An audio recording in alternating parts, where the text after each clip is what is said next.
Tendulkar Anderson ട്രോഫിക്കായുള്ള ഇന്ത്യയുടെ England പര്യടനത്തിൽ പരമ്പര സമനിലയിലെത്തിച്ചാണ് India തിളങ്ങിയത്. Red ball ഫോർമാറ്റിൽ ഇന്ത്യക്ക് തണലായവർ പടിയിറങ്ങിയിട്ടും ജസ്പ്രീത് ബുംറയുടെ മുഴുവൻ സമയ സേവനം ലഭിക്കാതിരുന്നിട്ടും ഇന്ത്യ ഇംഗ്ലണ്ടിൽ തോൽക്കാതെ തല ഉയർത്തി നിന്നു. 3 മത്സരത്തിലാണ് ജസ്പ്രീത് ബുംറ ഇന്ത്യക്കായി കളത്തിലിറങ്ങിയത്. താരത്തിന്റെ വർക്ക് ലോഡ് ക്രമീകരിക്കുന്നതിന്റെ ഭാഗമായിട്ടായിരുന്നു 2 മത്സരങ്ങളിൽ ബുംറയ്ക്ക് വിശ്രമം അനുവദിച്ചത്.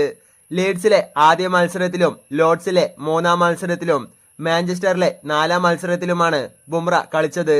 ലീഡ്സിലും ലോർഡ്സിലും ഇന്ത്യ പരാജയപ്പെട്ടപ്പോൾ മാഞ്ചസ്റ്ററിൽ മത്സരം സമനിലയിൽ അവസാനിച്ചു. ബുംറയില്ലാത്ത 2 മത്സരങ്ങളിലും ഇന്ത്യ വിജയിച്ചതോടെ സൂപ്പർ താരത്തിനെതിരെ ആരാധകർ വിമർശനം ഉന്നയിച്ചിരുന്നു. ബുംറയില്ലാത്ത മത്സരങ്ങളിൽ മാത്രം ഇന്ത്യ വിജയിക്കുന്നുവെന്നായിരുന്നു ഇവരുടെ വിമർശനം. ഇപ്പോൾ ബുംറയെ പിന്തുണച്ചുകൊണ്ട് രംഗത്തെത്തിയിരിക്കുകയാണ് സച്ചിൻ ടെണ്ടുൽക്കർ. ഇത് തീർത്തും യാദൃശികം മാത്രമെന്നായിരുന്നു അദ്ദേഹം പറഞ്ഞത്. അദ്ദേഹത്തിന്റെ വാക്കുകൾ ഇങ്ങനെയാണ്: ബുംറ വളരെ മികച്ച രീതിയിലാണ് ആരംഭിച്ചത്. ആദ്യ ടെസ്റ്റിലെ ആദ്യ ഇന്നിംഗ്സിൽ തന്നെ അവൻ 5 വിക്കറ്റുകൾ വീഴ്ത്തി. അവൻ 2-ാം ടെസ്റ്റ് കളിച്ചില്ല. എന്നാൽ 3-ാം ടെസ്റ്റിലും 4-ാം ടെസ്റ്റിലും അവൻ ടീമിനൊപ്പമുണ്ടായിരുന്നു. ഇതിൽ ഒരിക്കൽ കൂടി അവൻ ഫൈഫർ സ്വന്തമാക്കിയെന്ന് സച്ചിൻ പറഞ്ഞു. കളിച്ച 3 ടെസ്റ്റിൽ 2 മത്സരങ്ങളിൽ അവൻ 2 തവണ ഫൈഫർ സ്വന്തമാക്കി.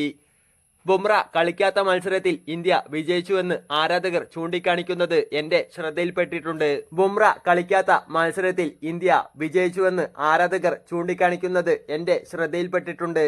എന്നാൽ എന്നെ സംബന്ധിച്ച് അത് തീർത്തും യാദൃശികത മാത്രമാണ്. ബുംറയുടെ ബൗളിംഗ് മികവ് തീർത്തും അവിശ്വസനീയമാണ്. അവൻ ചെയ്തതെന്തോ അത് ഏറെ മികച്ചതാണ്. അവൻ സ്ഥിരതയോടെ മികച്ച പ്രകടനം നടത്തുന്നു. നിസ്സംശയം പറയാം, ലോകത്തിലെ ഏറ്റവും മികച്ച താരങ്ങൾക്കൊപ്പമാണ് ഞാൻ അവനെയും ചേർത്ത് വെക്കുന്നത് എന്ന് സച്ചിൻ പറഞ്ഞു.